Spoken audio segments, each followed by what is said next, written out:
अस्सलाम वालेकुम वरहमतुल्लाहि वबरकातुहू। क्या हाल चाल है? खैरियत से हैं? एक बात आप लोग से शेयर करनी थी और वो बात ये है कि कोशिश ये करें कि ना खुद ये काम करें और दूसरों को भी इससे मना करें कि करेंसी के ऊपर ना पेन से ना पेंसिल से किसी चीज़ से भी उस पर कुछ भी ना लिखें। अभी मेरे साथ 2 दिन पहले एक केस हुआ।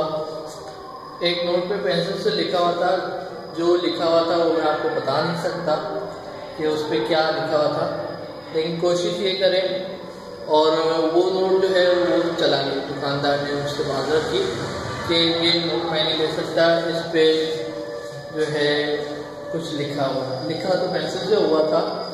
तो 500 का नोट था। तो मुझे भी थोड़ा सा अफसोस हुआ इस चीज़ का। मैंने भी नहीं लिखा था कि क्या लिखा हुआ है क्या है। बहरहाल कोशिश करें कि कुछ ऐसा ना लिखा हो। शुक्रिया।